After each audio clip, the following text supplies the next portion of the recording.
Bonjour à tous. Avant de commencer cet épisode, n'hésitez pas à vous abonner à la chaîne, ainsi qu'à liker et partager la vidéo.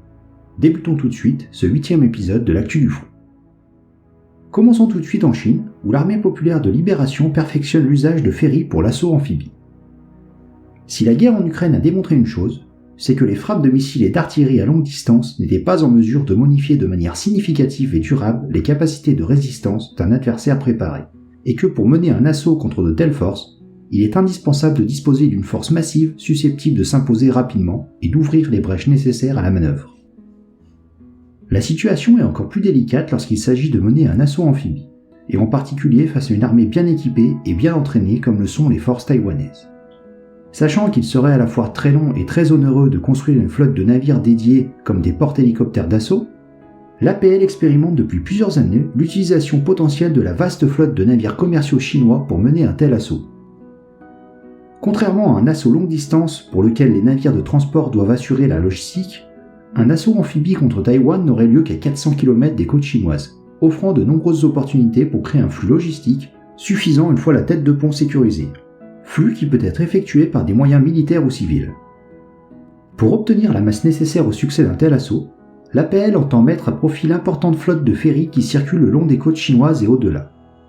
Depuis quelques années, Pékin a même lancé la construction de certains navires qui, sous la désignation de rouliers ou ro-ro, disposent dans les faits de capacités opérationnelles avancées, avec par exemple une vaste plateforme hélicoptère qui n'a que peu d'intérêt pour ce type de navire en dehors d'une utilisation militaire. C'est notamment le cas du Bohai Haendong, un ferry de 15 000 tonnes lancé en 2020 qui peut accueillir 3 fois plus de véhicules blindés que les derniers navires d'assaut de l'US Navy. C'est précisément ce navire qui fut au cœur d'un exercice d'assaut amphibie observé par les satellites américains le 31 août. Le Bohai Haendong a ainsi démontré sa capacité à embarquer des véhicules blindés d'assaut amphibie type 05 partis de la plage, puis à les remettre à la mer pour qu'ils regagnent le rivage. Le navire était équipé d'une rampe spéciale pour permettre les transferts à la mer. Il s'agissait pour l'APL d'acquérir une précieuse expérience pour mettre en œuvre ce type de navire dans l'hypothèse d'un assaut contre Taïwan. D'après plusieurs experts, la Chine ne disposera cependant pas d'une flotte de combat suffisante pour entreprendre sereinement une offensive avant 2030, voire 2035. Décidément, le canon César fait beaucoup parler de lui ces derniers temps. En effet, le samedi 1er octobre, le journal Le Monde a révélé que la France préparait une nouvelle livraison du canon français. D'après le journal, la France s'apprête à fournir à l'Ukraine une nouvelle série de canons César prélevés sur une commande destinée à l'origine au Danemark. Cet approvisionnement pourrait porter sur 6 à 12 pièces sur les 15 demandées par Kiev. Si les discussions techniques sont en cours de finalisation, la manœuvre fait l'objet d'un accord politique de principe entre Paris, Copenhague et Kiev. Celui-ci a été trouvé lors d'échanges intervenus ces dernières semaines entre Emmanuel Macron, Volodymyr Zelensky et la première ministre danoise, Mette Frederiksen. L'opération est à la fois inédite et complexe pour les autorités françaises. Les équipements que Paris s'engage à livrer à Kiev étaient d'abord destinés au Danemark, dans le cadre d'une commande de 15 unités passée en 2017, complétée par 4 autres canons en 2019, en cours de livraison par Nexter. Copenhague aurait d'autant plus accepté à ce stade de renoncer à une partie de ces matériels qu'ils sont encore en cours de validation technique, voire pas tous conformes au cahier des charges fixé initialement par les Danois. Après avoir hésité, l'Ukraine, dont les dirigeants se félicitent de l'efficacité des Césars, est prête à récupérer ces matériels et à les utiliser en l'état. Ni l'Élysée ni le ministère des Armées n'ont cependant souhaité commenter l'opération. Alerté par l'état-major français, Emmanuel Macron aurait en tout cas renoncé à prélever de nouveaux canons César dans le parc de l'armée française, déjà diminué par la livraison de 18 canons au printemps et début de l'été 2022. Si livraison il y a, les nouveaux Césars dont disposera l'Ukraine ne seront pas identiques à ceux déjà livrés. En effet, montée sur 8 roues au lieu de 6, la commande danoise ne portait pas sur la version classique du canon de Nexter, mais sur la nouvelle version blindée. Cette version est montée sur un châssis tchèque de Tatra 815, pèse 32 tonnes au lieu de 18 et peut emmener jusqu'à 36 obus contre 18 pour la version déjà déployée sur le terrain.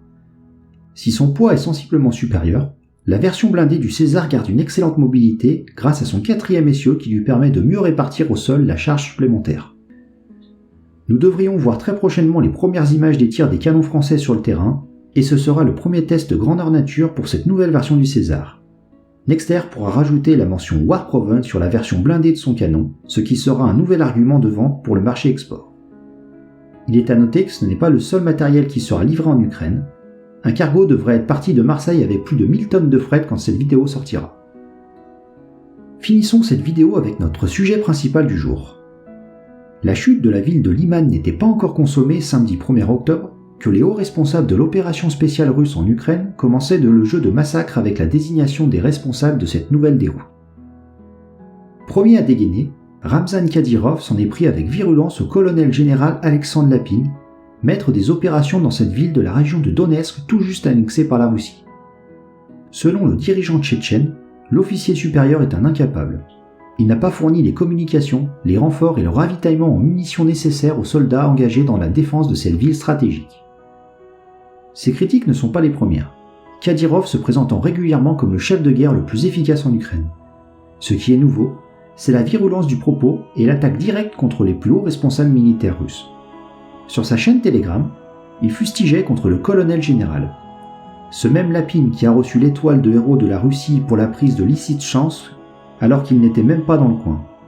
Je dégraderai Lapine au rang de simple soldat et l'enverrai au front avec un fusil pour laver sa honte dans le sang, a-t-il déclaré. Évoquant le népotisme qui règne dans l'armée, le dirigeant tchétchène s'en prend aussi à ceux qui le couvrent au sein de l'état-major. Référence claire au chef d'état-major Valery Gerasimov et au ministre de la Défense Sergueï Shoigu. Ramzan Kadyrov a conclu en réclamant des mesures plus radicales en Ukraine, comme l'utilisation de bombes nucléaires de faible puissance. Autre nouveauté, Kadyrov a été rapidement rejoint par d'autres. L'ancien général Andrei Gourouliev, député du parti Russie Unie, a lui aussi souligné la responsabilité de l'état-major et la mauvaise qualité des informations remontant à chaque niveau, ce qu'il nomme le mensonge généralisé. Ces critiques ont également été reprises, de manière moins directe, par les propagandistes du régime, Vladimir Soloviev et Margarita Simonian. Elles circulaient enfin sur des dizaines de chaînes Telegram animées par des commentateurs nationalistes et des experts militaires qui n'hésitaient pas à s'en prendre ouvertement à Sergueï Shoigu, voire à Vladimir Poutine lui-même, qui serait mal informé. La télévision, elle, ne mentionnait même pas la défaite de Liman. Ce grand déballage témoigne de la fébrilité qui s'est emparée du commandement russe depuis les revers militaires essuyés en septembre. L'armée a-t-elle trompé Poutine en se prétendant plus forte qu'elle ne l'était, ou est-ce que c'est Poutine et le FSB qui ont mal analysé la situation en Ukraine ? Si la situation russe en Ukraine ne s'améliore pas rapidement, ces questions vont se poser très sérieusement et des têtes, voire un régime tout entier risquent de tomber. Finissons avec Ramzan Kadyrov, puisque le dirigeant de la région russe de Tchétchénie a annoncé lundi 3 octobre envoyer 3 de ses fils combattre en Ukraine.